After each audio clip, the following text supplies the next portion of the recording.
Now the welfare state is being changed to the 51st state. The rich-poor gap will increase.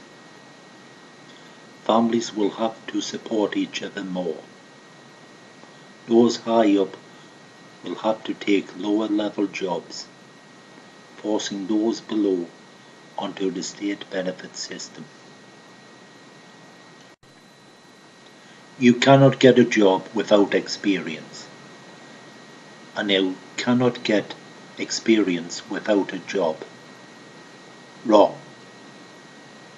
You use your library to learn the job you want. Get so used to the facts that when you are in a job interview, bluff it. The interviewer may be so impressed that they give you the experience. You could be higher unqualified than a graduate. Learn enough to get the knowledge, then the qualification, then the job. Benefits are only compensation for the higher-ups screwing up the world. It is not the fault of the poor. There will be a lot more people on the bottom of the economic pyramid as time goes by. Most of the money is at the top, trickling down to the bottom, then gets sucked back to the top again. It is an upstairs-downstairs economy from the last century. The rich man in his castle, the poor man at his gate.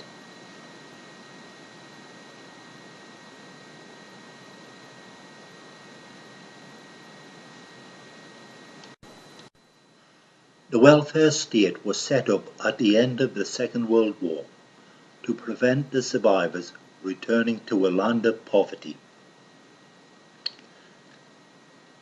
This could have risked open confrontation with the state, like the general strike of the 20s, the Hooverville squats, open revolution, or even another war.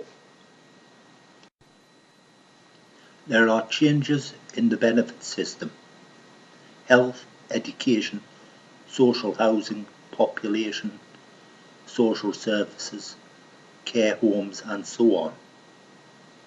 Does no one learn from history? Watch out for your letter with the Alan Sugar or Donald Trump stamp on it. You're fired. Come back, Robin Hood, all is forgiven. Politicians use salami tactics to alter things, slice by slice, so nobody notices. Divide and rule has been used for years. It is always useful to have a group to blame. They came for the unemployed. I did not help. They came for the sick. I did not help. They came for the young. I did not help. They came for the old. I did not help. They came for the unions. I did not help. They came for the others. I did not help. They came for me, but there was no one left to help. In debt already? You are not alone. To quote Churchill, never was so much owed by so many to so few. Contact Citizens Advice Bureau if in serious debt. They can put you in contact with experts. There are ways and means to use the system to your advantage. They are mainly delaying techniques to give you time to get the money sorted. Beware of consolidated loans as seen on television. A company pays off all your debt, but you then have to pay interest over a longer period. The interest can be massive. If you fall behind, they could take possession of your house. If you have changed address since the debt started, do not mention you have moved. Let them send to the old address. Get the post office to send any letter direct to the court in the hope that the court judgment will be set against the old home, and then your new home will be safe for a while. While you do this, interest will build up as well as administration charges. The debt will get worse. When writing to creditors, ask them to freeze any interest so that the debt does not get any bigger. If answer is no, then don't pay anything. Send your financial statement and hope they write off the debt. Don't include names of other creditors in financial statement. Just amounts. You don't want everybody comparing notes. Pay off what debt you can. Ask if early settlement will save on interest. Don't agree to pay things off at a higher interest. It will just get you in deeper debt. Read any correspondence very carefully, particularly any small print. Keep all letters as a reference. You will need them if you have to go to court. If you don't receive a reply to things you send another letter with a photocopy of relevant letters sent. If they do not reply, pay off the people who did reply, and let the others fight for the money when you get to court. They have 6 years to get their money back, or it is a forfeit, apparently. Your creditors may take you to court, but it might cost them money, so they will think before they do. Write to the creditor and give them a figure you are prepared to pay. Keep records of what you sent and when you sent it. Keep records to prove you are trying to pay off the debt, in case you are sent to court. In financial statements, show things you have to spend on yourself to prove that you cannot pay your debt off quicker. Find out what is owed and what interest is being charged. Check the agreement with the creditors. It may include insurance in case you are made unemployed. Keep lender informed. If they believe you are being honest with them, they might be more lenient. They may offer alternatives, like a gap in payment, but paying later on. Watch out. The interest will still be going on to the debt during the gap. This is called capital arrears. Courts. A business could let you off with debt if they think it will cost more to get it back. But most know if they let one off, then others will see them as a soft touch and try the same thing.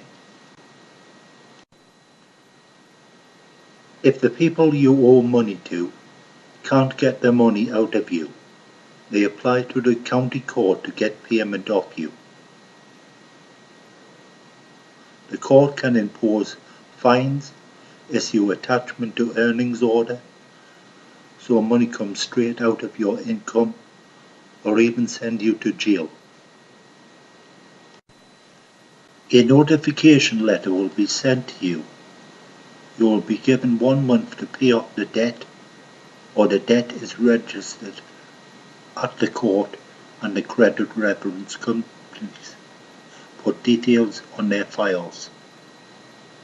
You should contact the court and inform them what you will do to try to pay off the debt.